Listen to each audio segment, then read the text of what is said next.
vraies voix Sud Radio, 17h-19h, Philippe David, Cécile de Ménibus. Bienvenue dans les vraies voix du vendredi. Ça va, Philippe David? Ça va très bien. Vous êtes en pleine forme, manifestement. Oui, donc très c'est contagieux. Donc vous me mettez en forme aussi. Je voulais juste passer un petit message personnel à un taxi à Idir, que j'aime beaucoup et qui est un nouvel auditeur de Sud Radio. Voilà, et qui est très content en tout cas des vraies voix. En tout cas, voilà, je l'embrasse. Je lui avais dit que je ferais un petit bisou. Vous savez, comme les taxis sont nos amis en tout cas. Bien sûr. Ils font un travail formidable et beaucoup de taxis me disent c'est dingue. J'ai plein de clients qui rentrent dans ma voiture qui ne m'adressent même pas la parole. Ils rentrent avec le téléphone à l'oreille et ils me posent la carte de paiement comme ça sur l'épaule sans m'avoir jamais adressé la parole. Donc messieurs ou mesdames qui nous écoutez, soyez au moins gentils et courtois avec les chauffeurs de taxi. Voilà, c'était mon coup de gueule du soir. En revanche, si les vraies voix veulent nous donner leur carte de crédit, Cécile, moi je suis pas contre. Même sur l'épaule, je la prends tout de suite. Moi aussi. En tout cas, vous souhaite la bienvenue. C'est vendredi. Vous pouvez nous appeler 0826 300 300 avec le magnifique Emmanuel qui vous attend. Bien oui. C'est beau, il sourit. Ça fait du bien de se faire complimenter. Allez, au sommaire de cette émission, le grand débat du jour à 17h30. Après le meurtre de Philippines, les députés LR veulent rallonger la durée de rétention des étrangers aux OQTF pour faciliter leur expulsion. 135 jours de rétention, voire 210, au lieu de 90 jours prévus actuellement. Alors, parlons vrai, êtes-vous favorable à cette mesure? Et surtout, a-t-on les infrastructures pour le mettre en place? Faut-il allonger le délai de rétention des personnes en situation régulière et irrégulière et sous OQTF? Vous dites oui à 87%. Vous voulez réagir? Manu et son sourire légendaire vous attendent au 0826 300 300. Et la proposition vient de Fabien Di Filippo qui sera avec nous, député LR de Moselle. Et puis le coup de projecteur des vraies voix, des boutiques, des bars, des restaurants, rideaux baissés.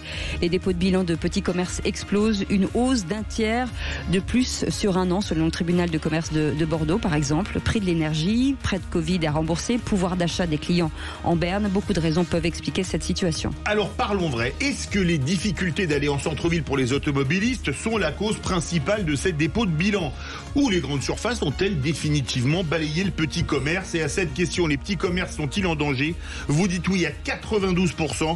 Vous voulez réagir encore et toujours Manu au 0826 300 300. Et ce sera Philippe Coy qui sera avec nous, élu commerce de la CCI Pau Béarn et président des buralistes de France. On vous souhaite la bienvenue. Les vraies voix jusqu'à 19h. Les vraies voix Sud Radio. Et on souhaite la bienvenue à Philippe Bilger, président de l'Institut de la Parole. Ma chère Cécile, oui, il fallait que j'y aille. On me l'a signalé un peu partout sur les plateaux et coup de chance, j'y allais aujourd'hui. Voilà, c'est très bien. Et puis j'ai voulu être un peu moins laid que d'habitude. Non, vous êtes Apollodesque. Il va pas chercher du tout. le compliment, c'est fou. Mais pas du tout, je le pense. Et comme ça, parfois, j'ai d'heureuses surprises. Oui. Comme quoi, à chaque fois que quelqu'un va chez le coiffeur, quand on ne leur dit pas, on dit mais t'as pas remarqué quelque chose? Mais parce que quand je dis à Virginie qu'elle est belle et à vous-même, ma chère Cécile, vous le savez. Donc ça n'induit pas de... C'est vrai, elle est belle Virginie Calmels, mais elle est aussi très intelligente. Ça va Virginie? Bonjour Virginie. Ça démarre bien. Je dois venir plus souvent. Profitez-en, ça ne va pas durer. Présidente fondatrice de Futurae, école des métiers de demain dans les industries créatives. Et un petit compliment aussi pour celui qu'on aime beaucoup, Jean-Michel Fauvergue, ancien patron du RAID et ancien député. Salut à vous tous. Bonsoir. C'est quoi comme genre de coiffure, Philippe, que vous avez? Une mini-vague? La coiffure de quelqu'un qui n'a plus beaucoup de cheveux. Non, c'est très bien. Non, c'est la coiffure, je fais ce que je peux. Avec voilà. Et la coiffure de Philippe David, on en parle ou pas? Chauve qui peut. Mais Philippe Bilger, moi je le verrais bien en punk avec les cheveux qui lui restent. Ça lui irait bien un peu. Vous me voyez dans les années 70. Donc je sais pas si vous avez remarqué dans cette équipe, c'est un camailleux de bleu. Alors à part Jean-Michel Fauvergue, c'est son petit côté militaire, mais là c'est du bleu. C'est du bleu, ciel bleu, ça tombe bien, c'est le ciel bleu aujourd'hui. Et ce numéro de téléphone 0826 300 300. Et toutes les vraies voix ont les yeux bleus? Non, moi j'ai les yeux verts. Allez, non, ils sont bleus. Non, j'ai les yeux verts. Je sais que la couleur de mes yeux quand même, Philippe David. Non, je vous montrerai. Il faudra vous approcher beaucoup plus près de moi. Je suis pas sûre que ça me fasse du bien, mais bon, je sais pas. Allez, Luc du Val-de-Marne est avec nous. Bonsoir Luc. Bonjour Cécile, bonjour Luc. Bonjour à vos invités. Bienvenue. Vous, votre coup de gueule, c'est le taux d'emprunt de la France sur les marchés qui dépasse pour la première fois celui de l'Espagne, par exemple. Absolument. Déjà, en préambule, je voudrais dire à Philippe Bilger de laisser tomber les malfaisants. Il a le noble visage de la justice. Comme c'est beau. C'est beau, mais franchement, j'espère que je gagnerai tout de même tout à l'heure au jeu. Hein. Il ne lâche rien. Mais vous êtes adorable. Bien, pour parler sérieusement, comme la presse a ses marronniers avec les francs-maçons, l'immobilier et tout un tas d'autres choses, eh bien, la dette de la France est le marronnier à la mode, et je pense qu'il le sera pour de très, très, très longues années. Vous parliez, il y a un tout petit moment, des dépôts de bilan des petits commerces. Je reçois régulièrement et en masse des avis de commissaires-priseurs qui me proposent effectivement ce que vous disiez, des petits commerces, des gros aussi, mais surtout des petits, qu'on pense gérer par des bons pères de famille et qui se retrouvent confrontés à toutes les vicissitudes et les impôts de la vie quotidienne. Vrai sujet. Par contre, le taux d'emprunt de la France, ça c'est une vraie question parce qu'aujourd'hui, les remboursements des intérêts de la dette, c'est devenu le deuxième budget de l'État derrière l'éducation. Est-ce que c'est pas inquiétant ? Je suis même pas sûr que ce soit pas devant l'éducation. Ça va passer devant. Je crois que c'est encore juste derrière. C'est extrêmement inquiétant dans la mesure où c'est ça. Je crois sur le ce qu'on nous annonce n'est pas fantastique, c'est-à-dire des prélèvements supplémentaires. Et les faillites de bon nombre d'entreprises sont dues aussi à cela, au fait de ne pas pouvoir d'emprunter à des taux délirants. Et puis surtout, il ne faut pas l'oublier, au fait que eh bien, les gens en ont ras le bol. C'est la raison pour laquelle, jusqu'à 19h, on va vous offrir le meilleur, de la bonne humeur, du rire, et tout ça. En tout cas, merci beaucoup de nous avoir cassé le moral, mon cher Luc. Non mais là, ça c'est avant qui l'a dit. Non mais voilà, exactement. Il est en train de nous tordre. Il détruit moralement ses adversaires et après derrière, il les explose. Voilà. Avec un ton très agréable. Oui. Merci en tout cas Luc, parce que vous avez raison de nous en parler. Dans un instant, le réquisitoire du procureur, de quoi parle-t-on ? Je parlerai de mon actrice préférée qui a été formidable à l'ONU. Mais je suis pas actrice. Hein. Allez, on fait une petite pause, on revient dans un instant. À tout de suite et merci de votre fidélité. Sud Radio. Sud Radio. Parlons vrai. Parlons vrai. Sud Radio. Parlons vrai. Les vraies voix Sud Radio, 17h-19h, Philippe David, Cécile de Ménibus. Retour des vraies voix avec un quintet dans une forme olympique en ce dernier vendredi du mois de septembre. Bien évidemment, Philippe Calmel. Théâtre ce soir, mesdames et messieurs, dans le rôle de machin, dans le rôle de truc, les décors de Philippe David. Il y a un petit côté Giscard d'Estaing, je trouve. Au revoir. Au revoir. Ça donne la patate, dites donc, avec ça, si on n'est pas ouf. Bon, enfin bref. Allez, dans un instant, les 3 mots dans l'actu de Félix Mathieu. Bonsoir Félix. Bonsoir tout le monde. De quoi parle-t-on aujourd'hui ? On va parler de ces 2800 personnes aux obsèques de Philippines à Versailles. Emmanuel Macron exprime depuis le Canada la solidarité de la nation. Du choc des éleveurs laitiers après cette annonce de Lactalis qui entend baisser de 9% les collectes dans les exploitations françaises. Et puis la disparition d'une actrice culte, professeur McGonagall dans Harry Potter, grand-mère charismatique de Downton Abbey ou bien encore mère supérieure dans Sister Act, la britannique. Maggie Smith nous quitte à l'âge de 89 ans. En 3 mots, ça donne solidarité, Lactalis et métamorphose. On en parle dans un instant. En attendant, la voix est au procureur. Les vraies voix Sud Radio, le réquisitoire du procureur. Philippe Bilger. Monsieur le procureur, vous voulez rendre hommage à votre actrice préférée qui est, je crois, Corinne Massiero. Absolument, mais j'aime beaucoup Corinne Massiero, mais je préfère, si c'était concevable, voir Meryl Streep, d'ailleurs, qui ne s'est jamais montrée dans le plus simple appareil, à ma connaissance. Mais plus sérieusement, j'ai beaucoup apprécié ce que Meryl Streep a dit à l'ONU pour dénoncer le régime des talibans. Elle l'a fait d'une manière extrêmement originale, pugnace, sévère, avec son art d'actrice, mais en même temps la profondeur de l'intellectuel qu'elle a lorsqu'elle a rappelé que, par exemple, ce qu'on interdisait aux femmes là-bas était profondément, véritablement contre nature, et que, par exemple, les écureuils avaient plus de droits que les femmes, puisqu'ils avaient le droit d'être dans les jardins publics, et qu'elles n'avaient pas le droit d'y entrer, et que d'autres pouvaient chanter, mais qu'elles n'avaient pas le droit de chanter. Et elle a appelé la communauté internationale à s'indigner et à agir. Je l'ai trouvé remarquable. Pour une fois, je ne dénoncerai pas cette intervention d'une artiste, parce que là, elle est fondamentale sur quelque chose qui devrait tous nous indigner. Je vais vous dire une chose qui m'a choqué aux Jeux Olympiques. L'Afghanistan était présent. Quand l'Afrique du Sud faisait l'apartheid racial, il était banni de toute compétition. L'apartheid sexuel pose pas de problème, a priori. Virginie Calmels. Oui, je suis d'accord, Philippe David. Calmels. Ça pouvait être... dire Philippe Trip. Allez, si. C'est une grande dame qui a beaucoup de dignité, et dans son propos, elle dénote beaucoup d'intelligence, elle fait preuve de recul, de hauteur de vue, et c'est vrai que dans ces cas-là, on est content, à la limite, que ce soit quelqu'un de sa popularité qui porte ce type de propos. Donc je pense que ce coup de chapeau était mérité. Jean-Michel Fauvergue. Oui, ça fait plaisir de voir des people, des gens de la... du 7e... Là, on est plus dans la star que de la people. Oui, dans des stars, des gens du 7e art, etc. Défendre des vrais sujets qui sont intolérables.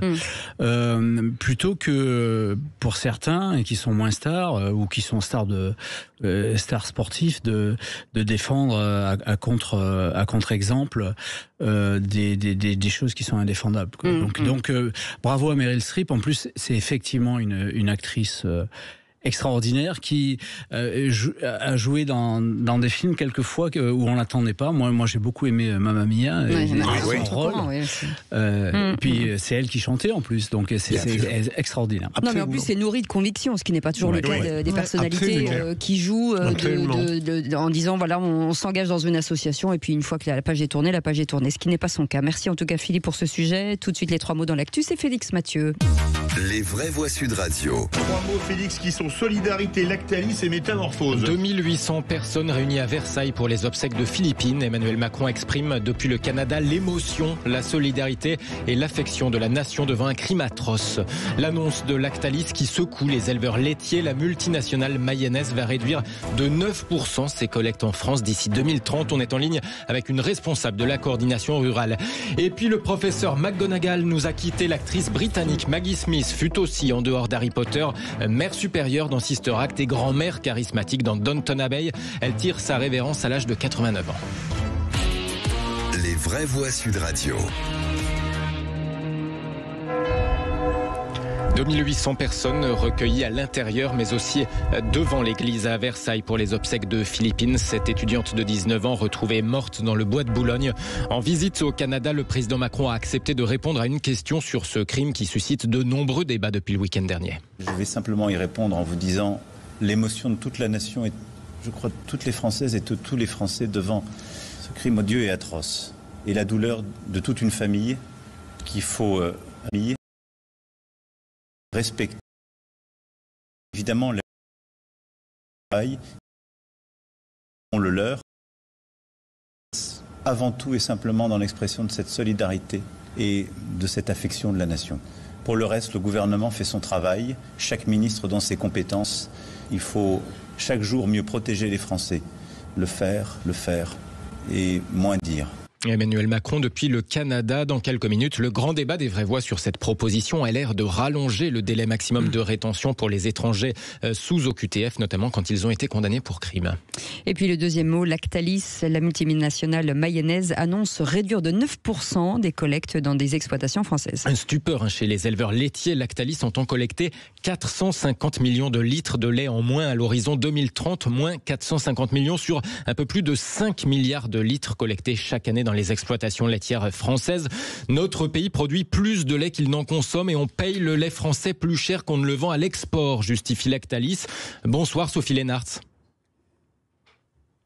Sophie Lénartz, première vice-présidente de la coordination rurale, responsable de la section lait aussi à la coordination rurale. Elle est éleveuse dans l'Oise. Est-ce qu'elle est avec nous, Sophie Lénartz? Elle est avec nous, on la voit. Ah, voilà, ça y est. Bonsoir. Ces baisses de collecte vont concerner, bienvenue dans les vraies voix, ces baisses de collecte vont concerner d'abord les zones est et sud des Pays de la Loire. On imagine que c'est un vrai choc pour les éleveurs. Vous redoutez des fermetures d'exploitation après cette annonce? Oui, en fait, c'est un euphémisme, un choc, c'est pire que ça. Je pense que le consommateur doit se rendre compte qu'on a, nous producteurs de lait, fait tout ce qu'il fallait pour s'adapter aux exigences de nos laiteries, de la société, de la filière, du bien-être animal. Tout ça pour en arriver là, pour une entreprise qui ne cherche qu'une chose, c'est des profits. Et je rappelle quand même que ces profits s'en vont dans des sociétés offshore, puisque je rappelle quand même que Lactalis a une fraude fiscale qui la poursuit de 300 millions d'euros. Donc à un moment donné, j'aimerais quand même bien que dans ce pays, les choses soient prises en main une fois pour toutes par les pouvoirs publics, par la ministre que nous avons sollicitée. Il ne peut pas y avoir social de cette ampleur sans qu'il n'y ait réaction, sans qu'il n'y ait contrôle, sans qu'il n'y ait commission d'enquête. C'est juste pas normal, quoi. La ministre d'ailleurs qui vous exprime sa solidarité. Vous espérez quelque chose du gouvernement face à l'annonce comme ça d'une multinationale qui est finalement très puissante?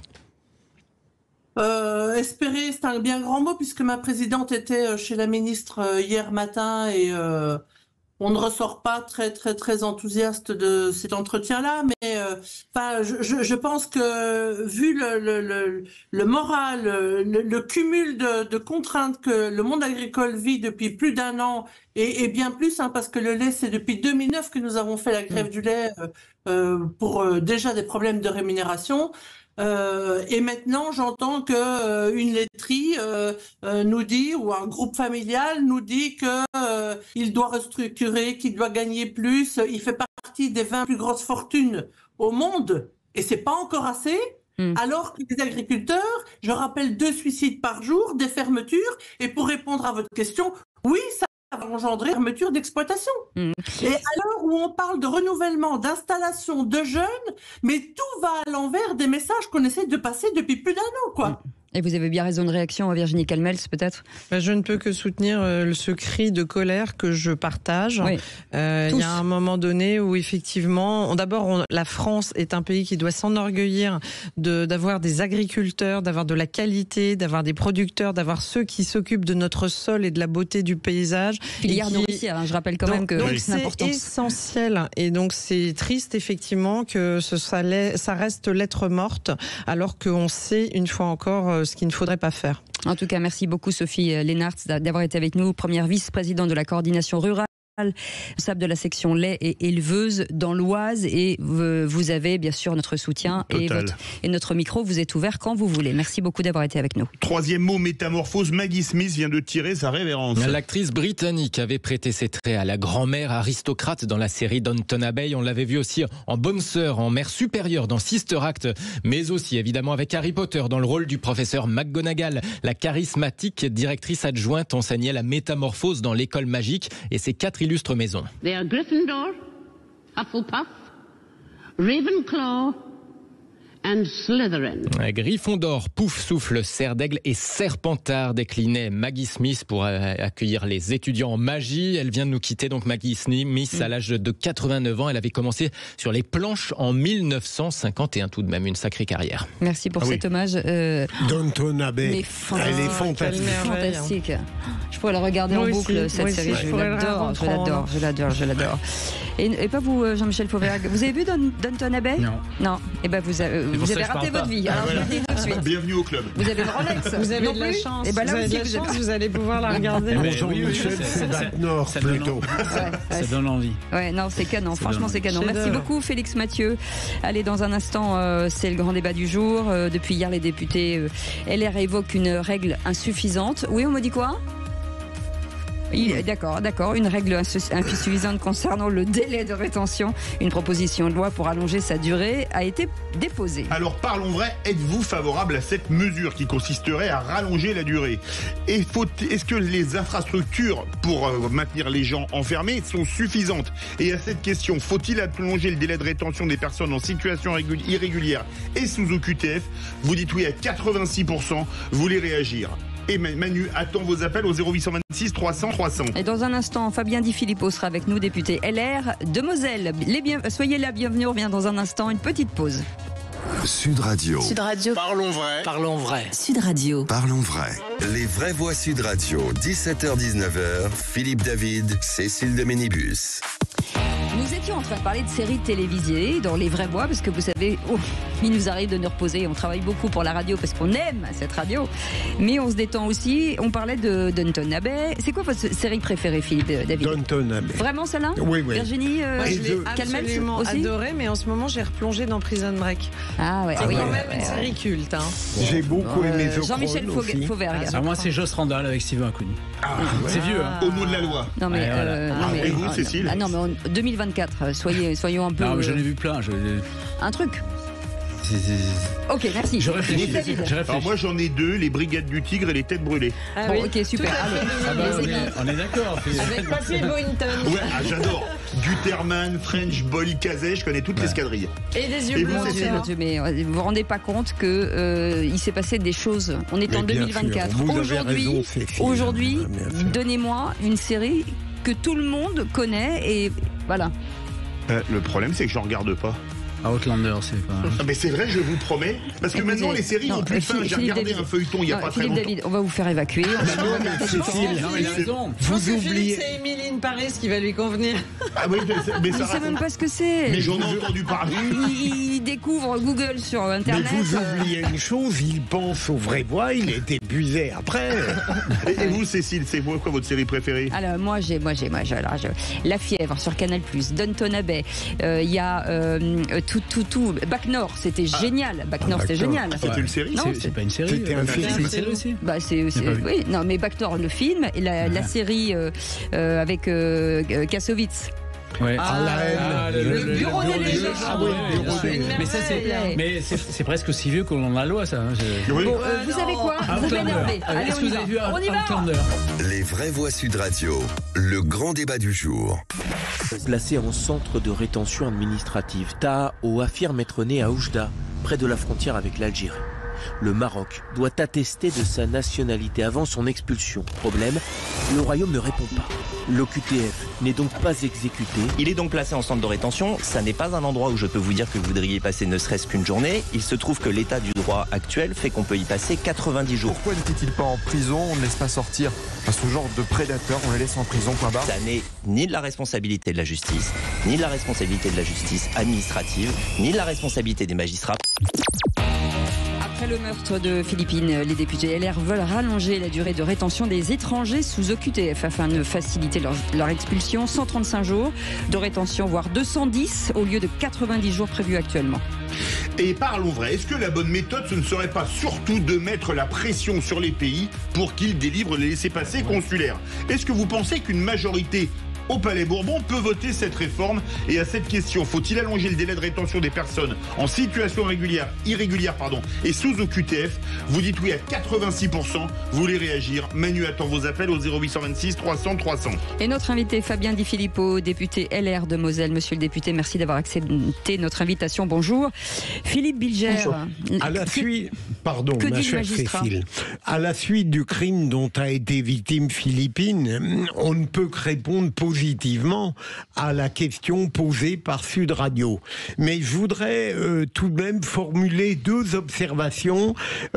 D'abord, que je suis surpris par l'atténuation systématique des transpositions européennes dans notre droit largement pénal, et je ne comprends pas pourquoi la France, à chaque fois qu'elle a ce devoir, prend la version la plus atténuée, la plus faible, au regard de ce qu'elle pourrait faire. Et deuxième élément, il ne faut jamais l'oublier, même si on met en place le dispositif le plus cohérent, le plus efficace du monde apparemment, il y aura toujours, malheureusement, et on le constate à chaque tragédie, une absence de coordination et d'information entre des services fondamentaux. Et c'est là-dessus, ces deux observations, mais je pourrais en avoir d'autres, mais bien sûr, j'attends avec impatience les propos de monsieur le député. Monsieur le député, excusez Philippe Bilger qui a déjà passé la parole. Hein. Parce que moi, deux députés, un député, un ancien député, pardon. Virginie Calmels. Alors, 3 petites observations. La première, ras-le-bol. Voilà, je crois qu'on n'en peut plus. On va pas continuer à compter nos morts ou à s'habituer à l'horreur. Ça devient, et je pense que les Français le ressentent profondément, c'est un cri plus de colère et de se dire, mais c'est pas possible qu'on n'agisse pas.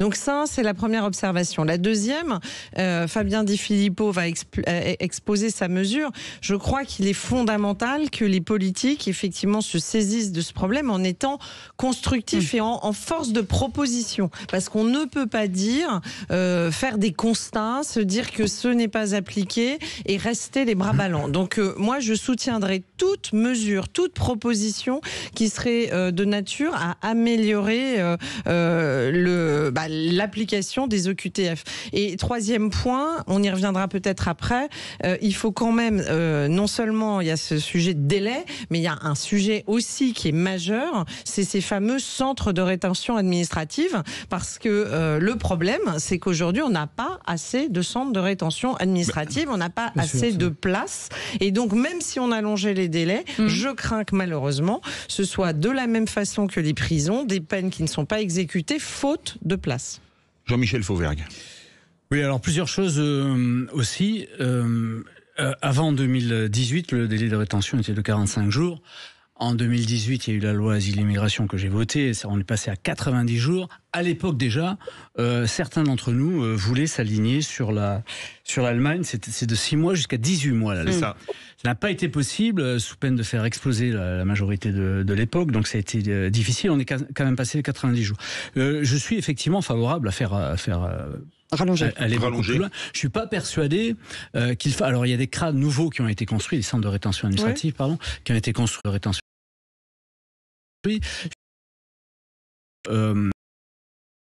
D'autres est important pour un certain nombre assez restreint de personnes pour lesquelles on n'obtient pas le laissez-passer consulaire, et donc ça pourrait se mettre en route assez rapidement. La problématique que je vois, moi, c'est que il faut faire ça, c'est clair, il faut le faire, mais il faut pas, une fois qu'on aura fait ça, si ça se fait, et je souhaite que ça se fasse, dire ça y est, le problème est réglé. Parce que il vient pas de là, le problème. Le problème, il vient du fait que il faut absolument que l'on arrive à expulser les gens qui n'ont rien à faire sur notre territoire national. Et ça, il faut s'y atteler avec l'administration, avec la diplomatie pour les pays qui refusent, etc., etc. Fabien Di Filippo, vous êtes un des signataires de cette proposition de loi. Vous avez entendu Jean-Michel Fauvergue qui a dit que pour passer à 90 jours au sein de la majorité, il était député macroniste, ça avait été compliqué. Est-ce que vous pensez, vu l'atomisation de l'Assemblée nationale, que vous pouvez faire passer votre proposition de loi ?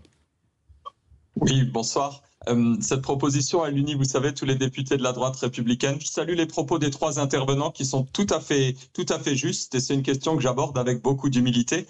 Et Monsieur Fauvergue a eu l'honnêteté de rappeler comment s'étaient passés les débats. On était tous les deux très investis sur la loi Asile-Immigration, chacun d'un côté à l'époque, avec Gérard Collomb qui était ministre. Et le texte originel prévoyait ces 135 jours, et il a raison. Ça a été ramené à 90 jours parce qu'à l'époque, ça tirait très très fort à gauche, y compris dans la majorité macroniste de l'époque. Alors aujourd'hui, vous savez, ce texte, j'ai bien conscience par rapport à ce que vous disiez que c'est qu'une première pierre. C'est-à-dire que derrière, il y a la question effectivement des laissez-passer consulaires, il y a la question de la double peine, mais ça me paraît essentiel pour faciliter le travail des magistrats. Et j'ai eu un débat sur une antenne concurrente avec un juge des libertés qui, même s'il trouve ces délais excessifs, a reconnu que ça pourrait être utile. Il y a 3 choses dans cette proposition de loi. La première, effectivement, pour ce que j'appellerais entre guillemets le droit commun, on passe le délai de 90 à 135 jours, ce qui laisse davantage de temps pour obtenir les laissez-passer consulaires qui sont nécessaires. Et vous savez, on peut se payer de mots, et je vois beaucoup de choses sur les réseaux ou dans certains partis politiques en disant on les remet dans l'avion, pourquoi il y a à discuter? Vous ne reconduirez jamais quelqu'un dans un pays tiers, même si c'est son pays d'origine, sans qu'il y ait de laissez-passer consulaire ou de visa. Donc il y a un principe de réalité qui s'impose à nous tous. Et ce qu'on recherche, c'est l'efficacité maximum. La deuxième chose, c'est que vous savez, dans ces procédures, ce qui est très complexe pour le juge, c'est que vous devez revenir dessus. Au bout de 4 jours, au bout de 30 jours, au bout de 60 jours, au bout de 75 jours, au bout de 90 jours, il faut à chaque fois que le juge, jusqu'au délai maximal, justifie pourquoi encore on prolonge le délai. Donc la deuxième étape de cette proposition de loi, c'est de dire qu'il n'aura plus besoin avant les 90 jours de revenir dessus et d'apporter des éléments nouveaux pour maintenir la personne en détention. Et puis troisièmement, le plus important, aujourd'hui le seul délai dérogatoire, c'est 210 jours pour les personnes qui ont commis des actes terroristes. Je souhaite que ce délai s'applique pour tous les criminels et tous les délinquants. Monsieur le député, il y a un volet financier quand même. Est-ce qu'on a les moyens de ça? Parce que quand je regarde, le coût, chaque OQTF coûte 602 € par jour dans les centres de rétention administrative. Aujourd'hui, est-ce qu'on financièrement, on est capable d'assumer ce surcoût financier? Alors, ce qu'on souhaite avec cette proposition de loi, c'est que ce que j'appellerais les droits fondamentaux des criminels clandestins ne passent plus avant la sécurité de nos concitoyens. C'est des gens qui souvent, tout en étant en situation irrégulière en France, alors là en l'occurrence ont commis le plus atroce des crimes, mais certains aussi se livrent au trafic de drogue ou à d'autres choses qui a un coût également, et y compris en termes de sécurité.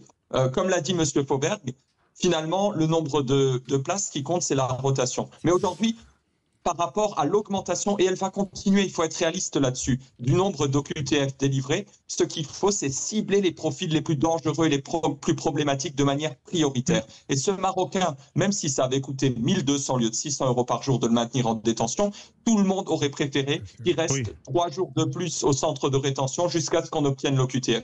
Donc, je parle avec beaucoup d'humilité encore une fois, et je prétends pas pouvoir régler avec ma proposition et avec celle de la droite républicaine l'ensemble des situations dans un premier temps. Mais sur les profils les plus problématiques et les plus dangereux, je pense qu'on peut avoir un meilleur ciblage et une meilleure efficacité grâce à ça. Philippe Bilger, rapidement, parce qu'après on va au 0826 300 300. Monsieur le député, est-ce qu'il ne faudrait pas un jour se pencher au-delà de l'application, de la mise en œuvre des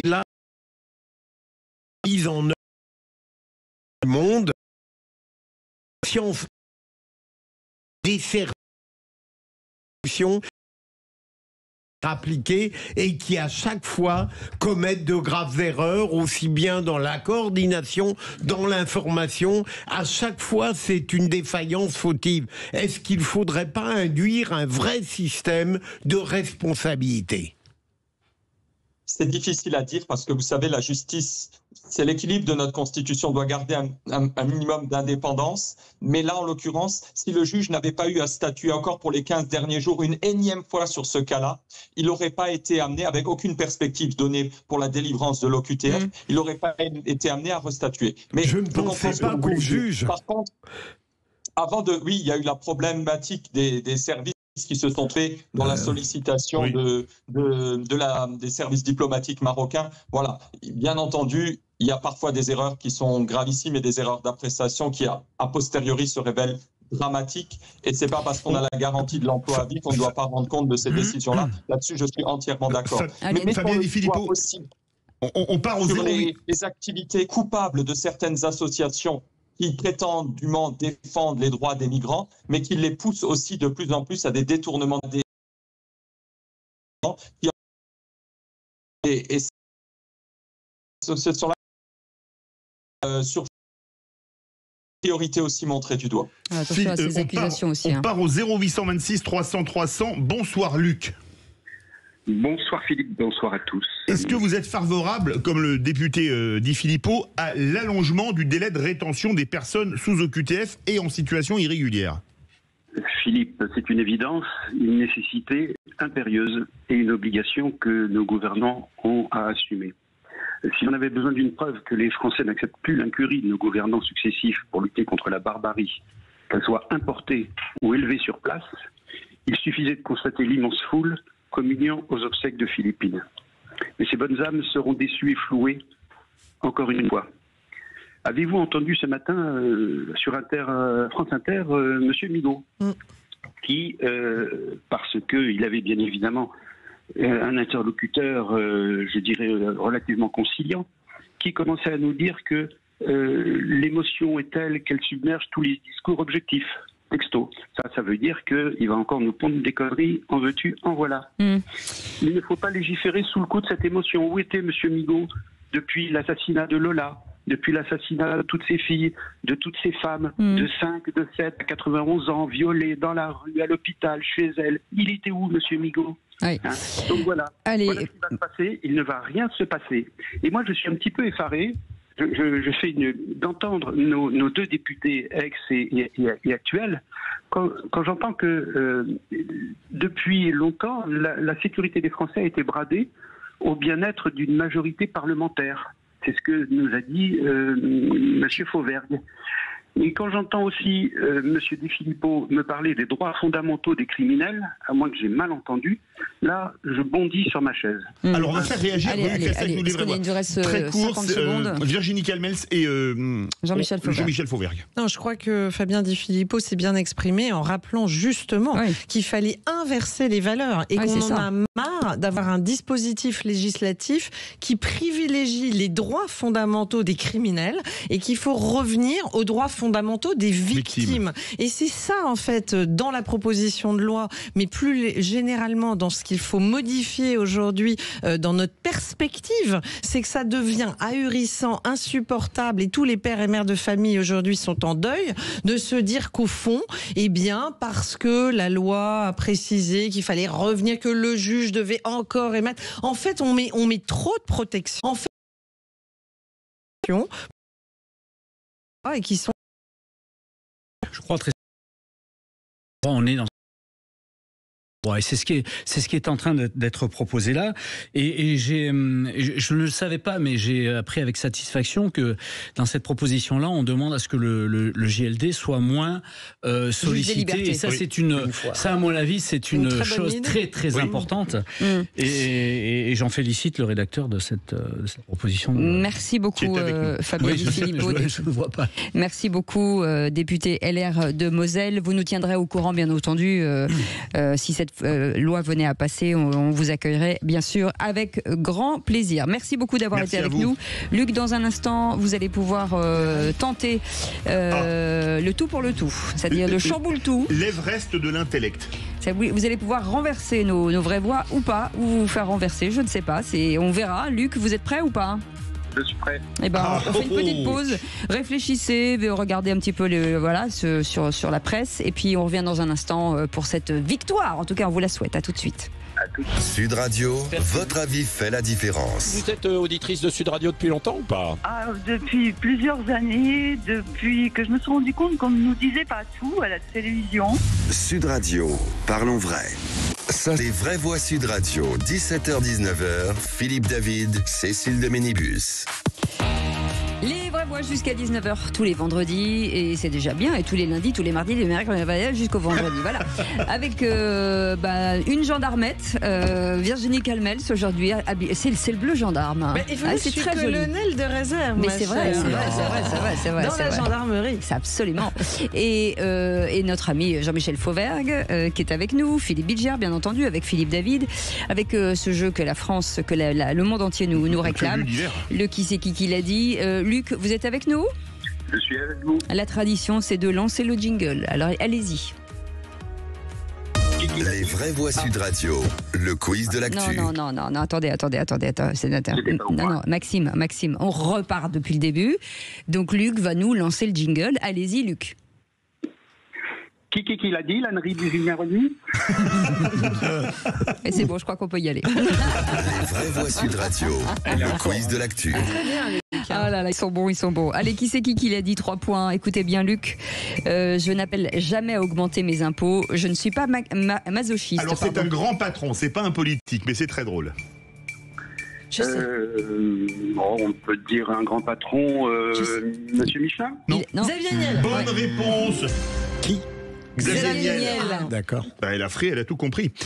Non. Qui l'a dit à 1 point? Oui, il a dit qu'il fallait aller en prison aussi. Oui. Non, Je ne non, sais il pas. n'a pas dit ça. Non. Il n'a pas dit ça. Je ne sais pas si la France est heureuse à cette date, mais la francophonie, à coup sûr.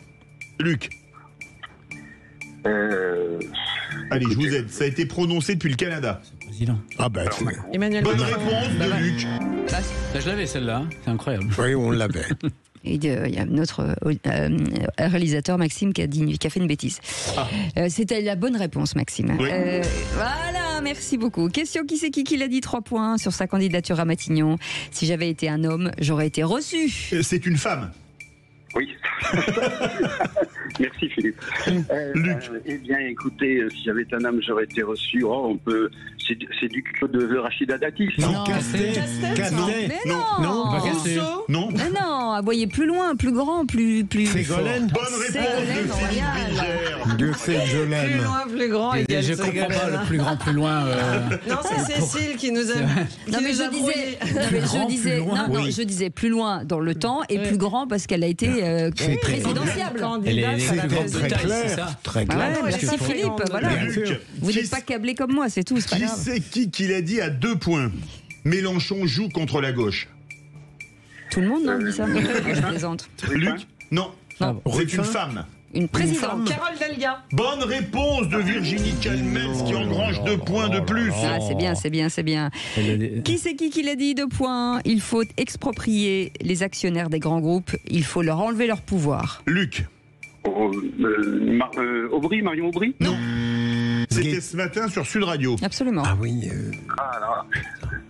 Non. C'est une porte-parole. LFI? Une porte-parole. Non, plus à gauche. Plus à gauche que LFI, ça n'existe pas. Ah si. Ah, c'est- Sandrine Rousseau. Gaieté, Non. non, je plus vois. à gauche que Artaud. Bonne réponse de Nathalie Philippe Bilger. Artaud, J'en ai porte-parole parlé durant le déjeuner. de lutte ouvrière. Je sais pas si elle est plus à gauche. Autant. Oui. C'est à vous, c'est à moi. Ah oui, c'est c'est à à vous. moi. Oui. Qui c'est qui l'a dit à 3 points sur le déficit public? Les élus locaux méritent de l'écoute et du respect. C'est une ministre et elle est même déjà venue dans Les Vraies Voix. Absolument. Madame Pannier-Runacher? Non. Bah, c'est une qui est restée aussi. Une qui est restée. Elle était avec nous l'an dernier au Salon de l'Agriculture.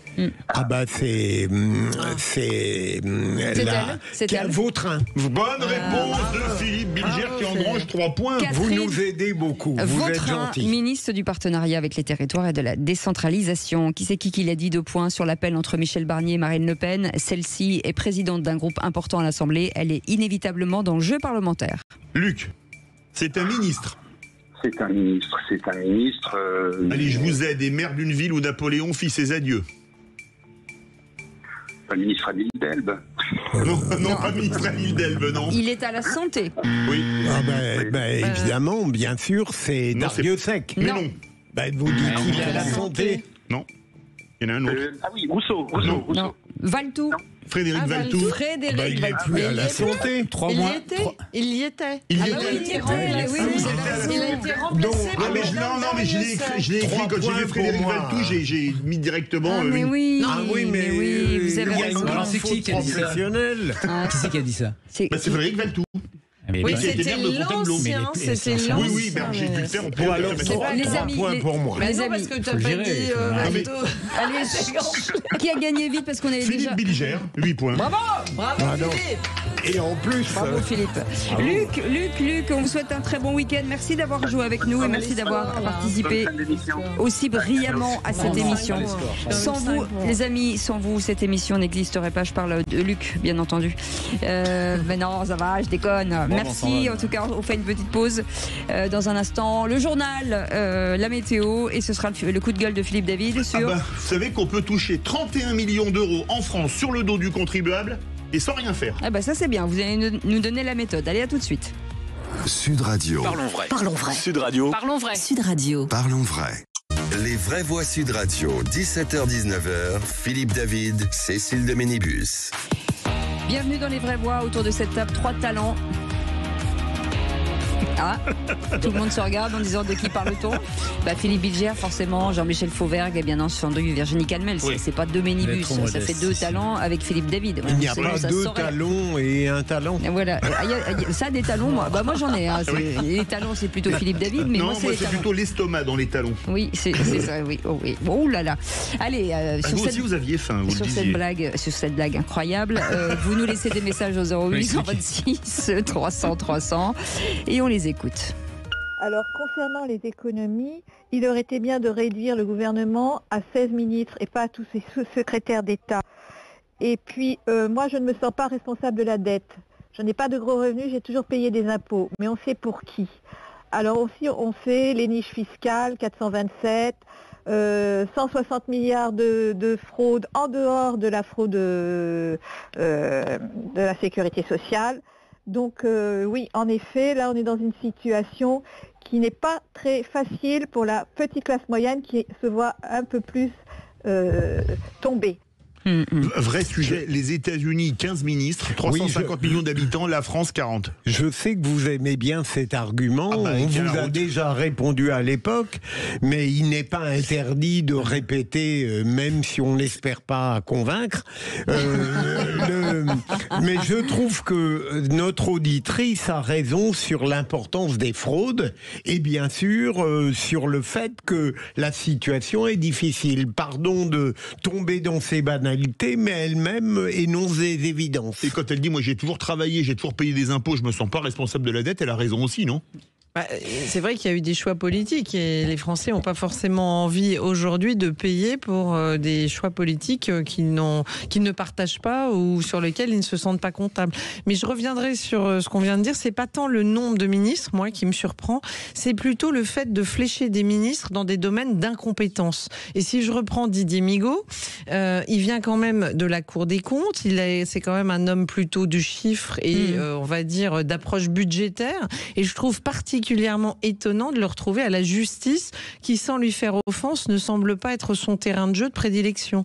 Et c'est quand même un peu le sujet, c'est qu'on a passé notre temps à mettre des personnes dans des ministères, non pas sur leur domaine de prédilection, mais au contraire dans des domaines où ils ne démontrent pas une connaissance particulière du sujet. Qui va ralentir leur action, parce que le temps d'intégrer tout ça. Ou qui va laisser l'administration gouverner. Et à ce moment-là, les Français se disent droite ou gauche, c'est la même chose, c'est l'administration qui pilote. Voilà. Il n'est pas complètement étranger au droit, tout de même. Bien sûr, bien sûr.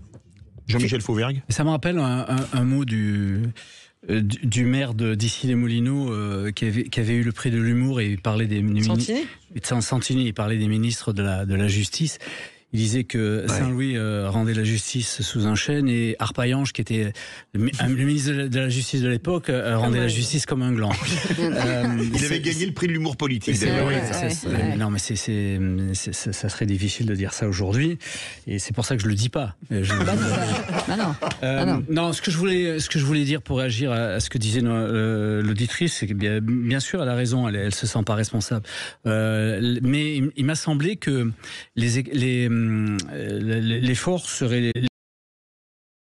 plutôt dirigé des gens plus forts, des entreprises,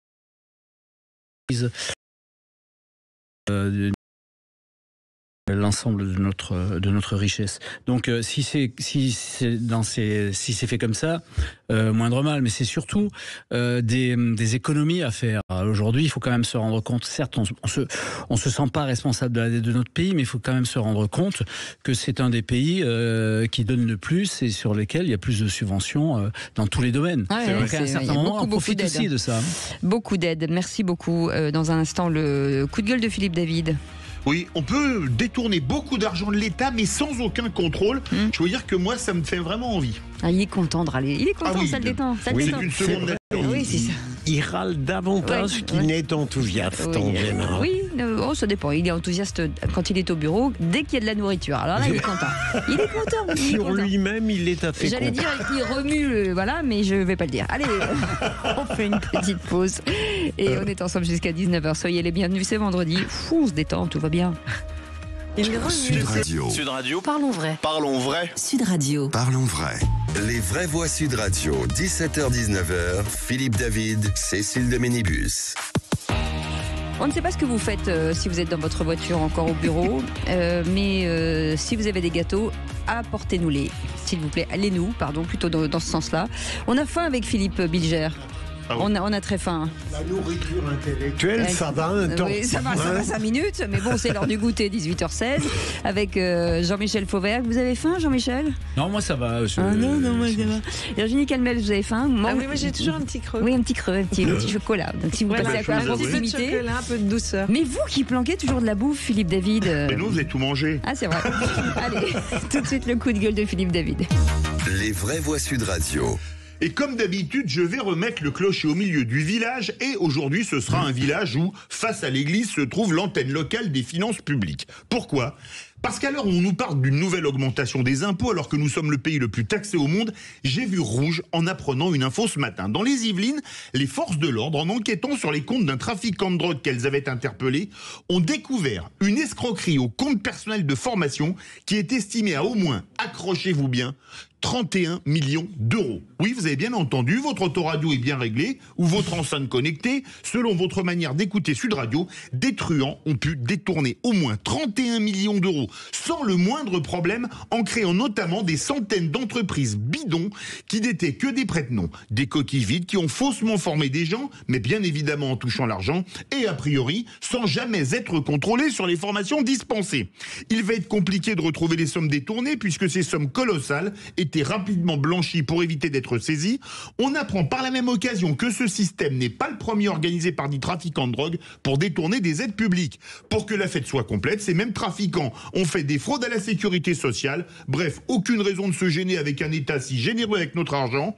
Pour conclure, on comprend mieux pourquoi nos finances publiques sont sur de si mauvais rails, puisqu'elles sont gérées de manière stupéfiante.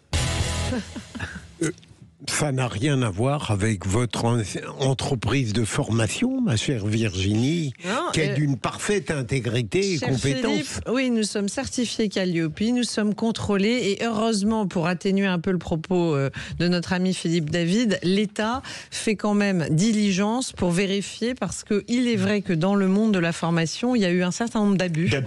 Et effectivement, heureusement, il y a quand même des contrôles qui sont faits. Mais le drame derrière tout ça, c'est que c'est ce logiciel de on aide, on subventionne qui fait qu'il y a forcément des petits malins à certains moments qui s'engouffrent dans les brèches.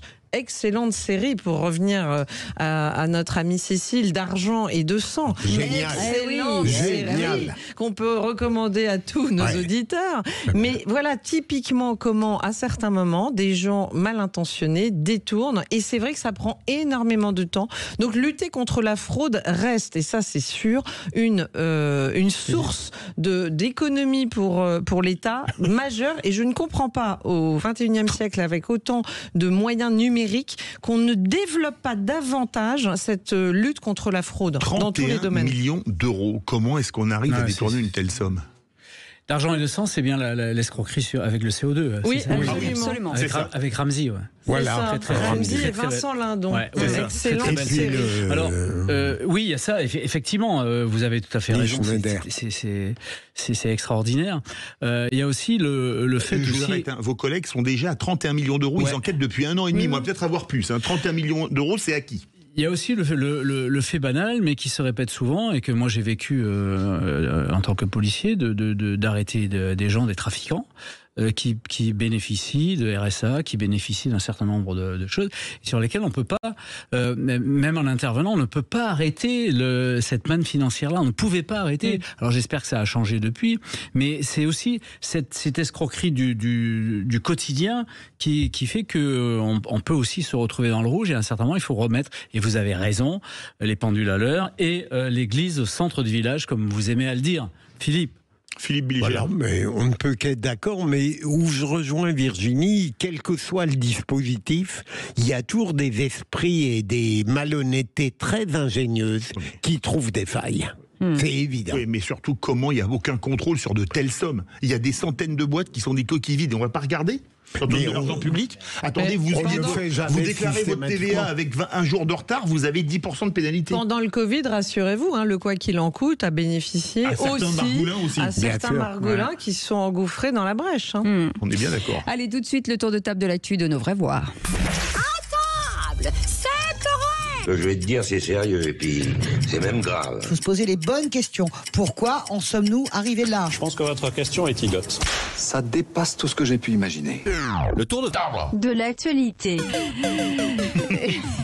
Et Philippe Bilger, une très belle biographie d'Arnaud Tessier. Ah oui, un monument, un livre qui fait 600 pages à peu près, et non pas pour la première fois, parce que De Gaulle a bénéficié de beaucoup de biographies, parfois trop hagiographiques. Là, elle est évidemment très admirative, mais je n'ai jamais mieux compris comment on pouvait admirer profondément la personnalité historique de De Gaulle, et pour 2 raisons fondamentales. On raconte bien comment, dès le début, De Gaulle, alors qu'il n'était rien, a été inspiré par une sorte de vision incroyablement volontariste et personnelle de l'armée, de l'art militaire et de la France. Et la seconde observation que je veux faire, c'est que la lutte qu'il a menée contre les Anglais, par exemple, avant de devenir évidemment le responsable du redressement de la France en 58, a toujours été motivé par l'obsession de la France contre tous ceux qui voulaient la noyer dans des conglomérats d'une certaine manière où elle n'aurait plus existé. Je vous recommande ce magnifique livre. Jean-Michel Fauvergue, admirateur de Gaulle, vous ou pas? Oui, bien sûr, de son histoire, de l'homme politique qu'il a été, sans doute, de ce qu'il a fait, sans oublier quand même à un certain moment les soubresauts et les virevoltages qu'il a eu aussi, en particulier sur l'Algérie, parce que ça fait partie de l'histoire aussi, et effectivement, et la manière dont il a monté au plus haut à partir de 58 la France, qui était aussi ruinée à cette époque-là, et les finances publiques ont été rétablies, il faut le savoir. Virginie Calmet. La fille de pied noir que je suis a toujours un regard partagé. Bien sûr. Partagé. C'est la partie sombre des hommes d'État. Voilà, mais comme vous venez de le dire très bien, c'était un homme d'État. Et aujourd'hui, ça nous fait rêver de voir le charisme, la vision et surtout la hauteur d'un homme d'État. On a quand même le sentiment qu'on en croise un peu moins souvent.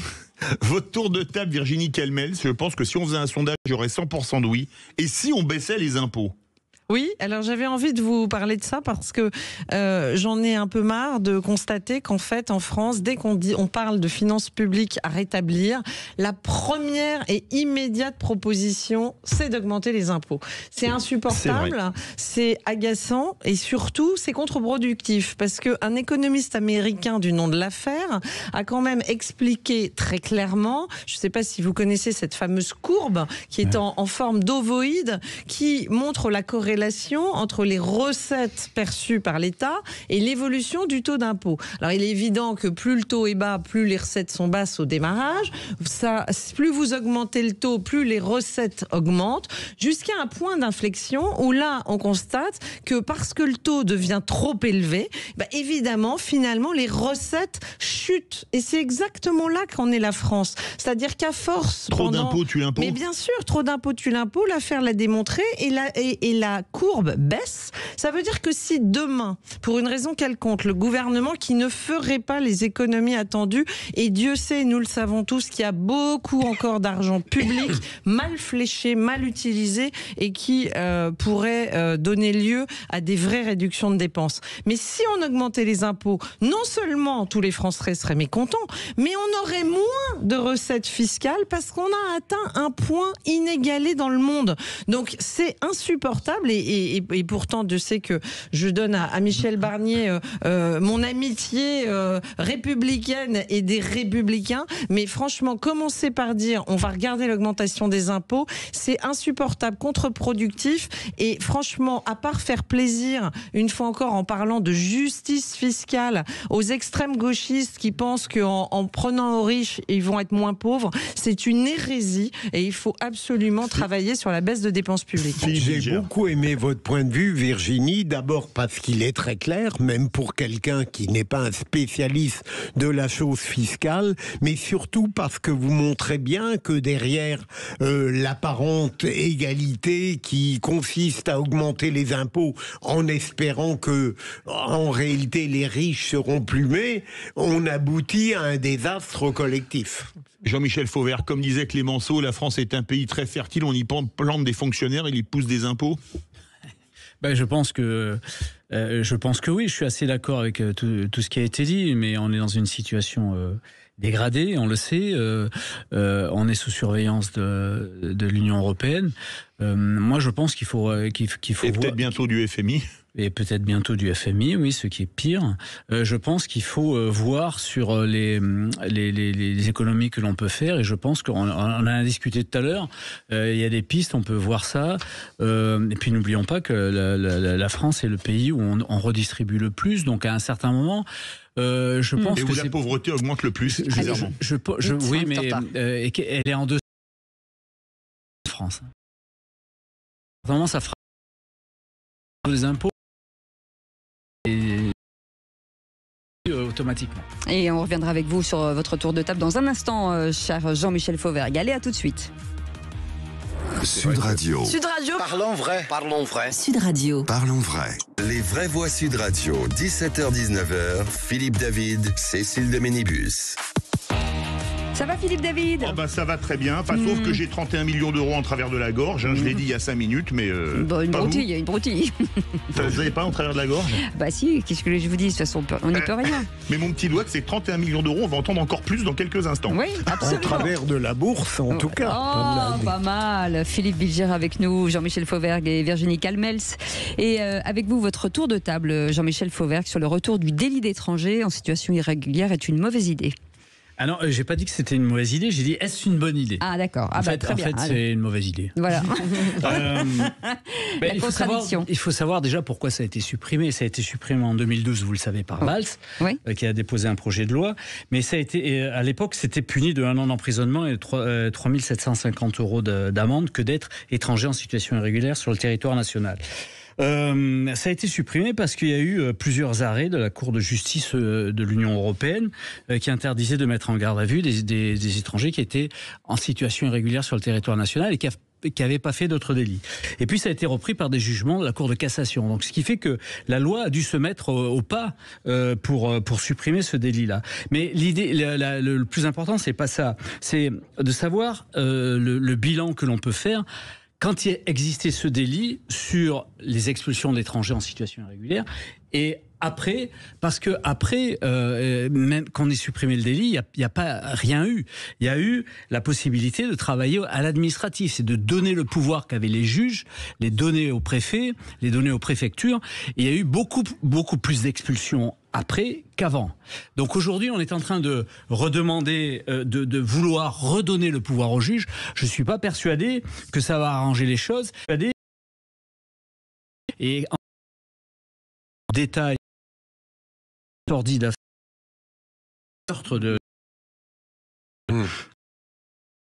On voit que les juges ont péché là-dedans. Donc on va leur redonner un pouvoir qu'ils n'ont plus et qui est au niveau des préfectures. Alors moi ce que je dis c'est ne leur redonnons surtout pas ce pouvoir-là, gardons-le au niveau des préfectures, au niveau de l'administratif et faisons en sorte que ça fonctionne mieux aujourd'hui. C'est ça, c'est là-dessus où il faut travailler. Alors la problématique c'est que c'est des espèces de marronniers qui reviennent toujours, c'est des artefacts politique, il y a une espèce de paresse intellectuelle à ne pas trouver les vraies solutions, de tous les camps d'ailleurs, à ne pas trouver les vraies solutions.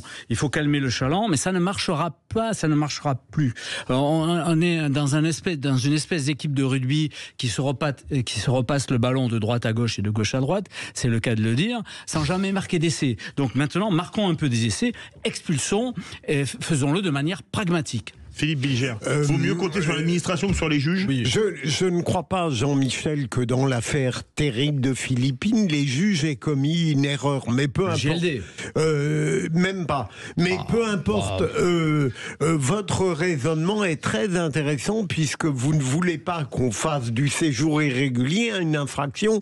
J'aurais été en désaccord avec vous, mais à la réflexion, on peut s'inquiéter des juges d'aujourd'hui et des magistrats qui pourraient ne pas être aussi sévères que devrait l'impliquer cette infraction de base fondamentale. Virginie Calmels. Ce que j'aime bien dans la proposition de Jean-Michel Fauvergue et dans son exposé, c'est qu'au fond, on sent bien qu'on ressort tout le temps les mêmes recettes. Et c'est un peu le drame de notre pays. C'est-à-dire qu'on est les champions de la reproduction. C'est peut-être le modèle ENA aussi qui conduit à ça. C'est-à-dire qu'on refait tout le temps les mêmes propositions, y compris quand ça n'a pas marché, ou y compris quand finalement on a été en mesure de se dire qu'il fallait abolir, et ainsi de suite, et ça revient. Je pense que le monde politique est sclérosé et dépassé.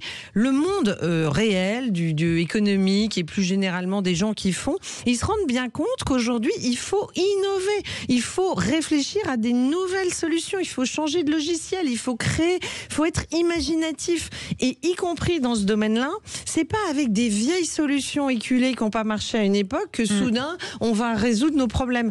Donc réfléchissons au contraire à des nouveaux dispositifs, à des façons différentes. Je le disais tout à l'heure, inversons les valeurs, protégeons les victimes plutôt que les délinquants et les terroristes. Donc on a juste besoin à un moment donné de se poser. C'est pareil pour le budget. On reproduit d'une année sur l'autre les budgets et à la marge on fait 3 ou 4% d'économie. Il faut repartir quasiment d'une page blanche et de se dire recréons avec une vision l'arsenal juridique qui nous paraîtrait le plus intelligent. De même pour le budget, de même pour tout ce qui touche le code du travail. Je veux dire, on entasse des nouvelles lois et puis une loi est supprimée, une autre est rajoutée, puis finalement 10 ans plus tard on ressort la vieille qui avait été supprimée. Je trouve que c'est un peu sclérosant. Pour avoir ça, il faut une stabilité, ce qu'on n'a pas gouvernementale. C'est tout à fait vrai, chère Cécile, et il faut surtout une vision. Et moi, ce qui me frappe, c'est qu'aujourd'hui, on voit pas la vision, on voit pas quelle est la France dans laquelle on a envie de vivre demain, après-demain et à plus long terme. On a perdu cette notion de vision d'un projet d'ensemble qui doit être cohérent. Et mettre Migaud et Retailleau en porte-à-faux l'un vis-à-vis de l'autre me semble être le contraire d'une vision équilibrée de ce qu'il faut faire sur le terrain. La seule vision que nous ayons, c'est celle de vie dont on ne veut pas, en fait. C'est-à-dire qu'on sait ce dont on ne veut pas, mais on ne sait pas comment fabriquer ce qu'on veut. C'est ça le souci aussi, j'ai l'impression. Merci beaucoup, en tout cas, pour ce tour de table de l'actu. Et tout de suite, l'info en plus de Félix Mathieu. Les vraies voix Sud Radio. Et l'enseigne de vêtements Kiabi a été victime d'un détournement colossal de la part d'une de ses anciennes trésorières. Oui, l'enseigne de prêt-à-porter confirme à l'instant, je cite, une fraude financière sophistiquée d'ampleur. Alors l'ampleur, je vous laisse en juger, 100 millions d'euros, d'après nos confrères de Radio France. Alors visiblement, la trésorière n'avait pas entendu le slogan maison. Kiabi, la mode à petit prix. Petit prix ou gros lot en l'occurrence. L'ancienne trésorière a été interpellée au mois d'août par la police judiciaire, même si on l'apprend maintenant. Elle sortait d'un jet privé à l'aéroport de Figari en Corse. Âgée de 39 ans, elle s'était installée en Floride pour y travailler dans le luxe. C'est vrai qu'elle avait les moyens a priori. Elle est finalement donc mise en examen pour escroquerie et blanchiment en bande organisée. Alors grosso modo, elle aurait investi de l'argent au nom de Kiabi.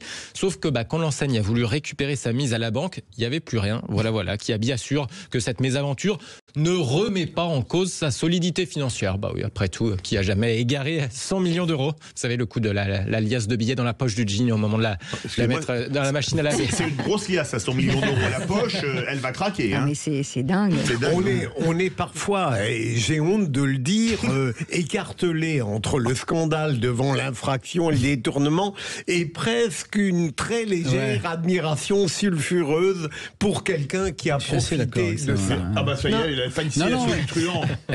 Alors si je me permets de prendre la parole, oui, j'entends bien ce que dit Philippe et je suis assez d'accord avec ça. C'est l'infraction et voilà, c'est tellement gros. C'est tellement gros que 100 millions. Mais par contre, ce qui est terrible, c'est que elles reviennent.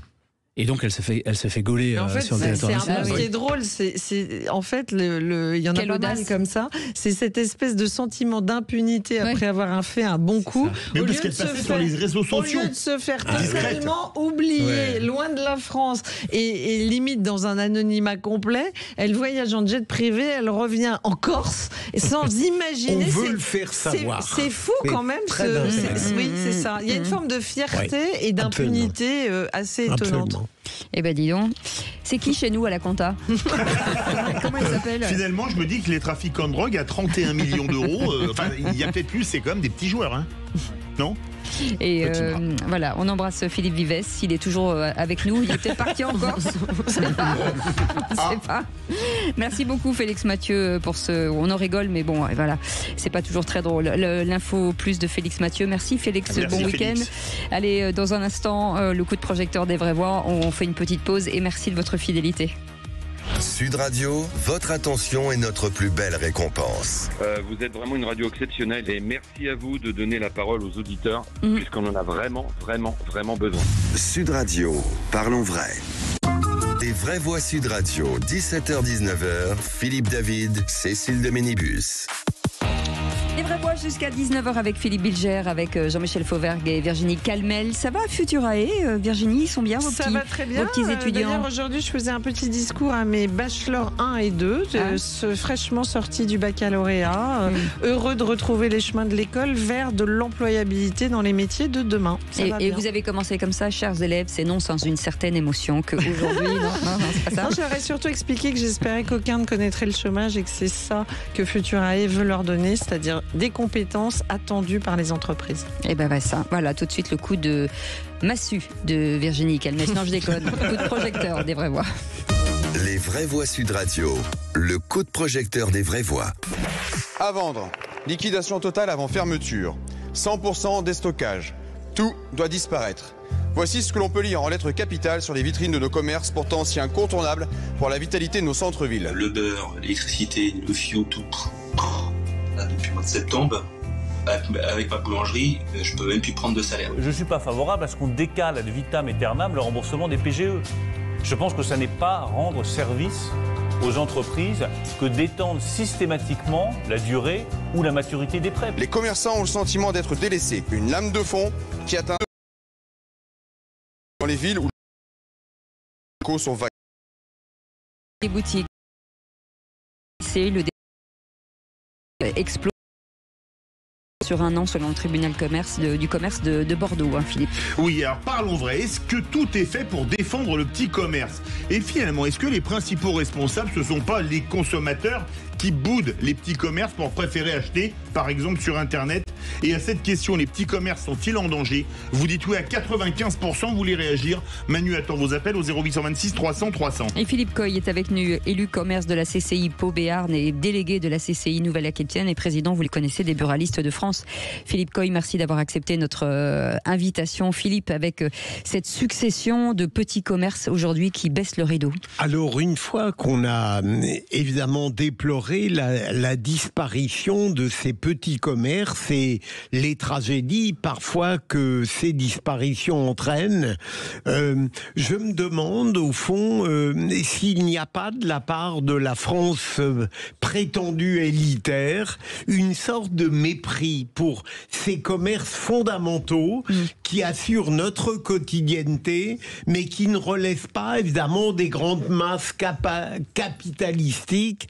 Et je vois quelque chose mais sans terme une chance,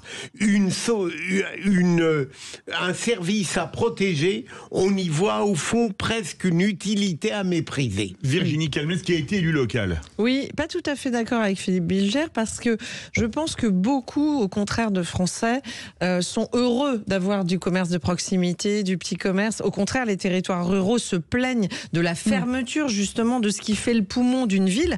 Moi, je vois plutôt les conséquences de certaines politiques menées par par certains maires, et notamment les écologistes, si je prends un exemple que je connais bien, qui est Bordeaux, c'est qu'à force de vouloir absolument qu'il n'y ait plus du piétonnisé, qu'il n'y ait plus du tout de véhicules, eh bien le drame, et si vous regardez Bordeaux, c'est qu'il est très facile de sortir d'une ville comme Bordeaux. Bon, Paris, ça devient un peu la même chose. Il y a beaucoup d'axes pour sortir de la ville, et vous n'avez quasiment plus d'axes pour entrer dans la ville. Et le drame, c'est que vous avez des rues entières qui sont piétonnes, qui sont vraiment, qui accueillent beaucoup de petits commerces, où finalement les habitants, notamment de la périphérie urbaine, qui avant venaient faire leurs courses dans les petits commerces, et notamment en province, vous avez une vraie dynamique le samedi, eh bien ils ne vont plus dans les centres-villes parce que c'est trop contraignant en termes de locomotion. Et là, je pense que c'est pas du mépris pour les petits commerçants, c'est malheureusement qu'ils se sentent plus accueillis et plus en mesure de se déplacer facilement. Jean-Michel Fauvergue. Tour de table d'abord avec vous dans 2 secondes, Philippe Coy. On fait juste le tour de table. Oui, et rajoutons aussi des problématiques. Effectivement, il y a eu des problématiques d'énergie. Elles sont peut-être plus d'actualité ou pas. Si, c'est les répercussions. C'est les répercussions des dettes, de ce qu'il y a eu, les dettes qui sont accumulées, etc.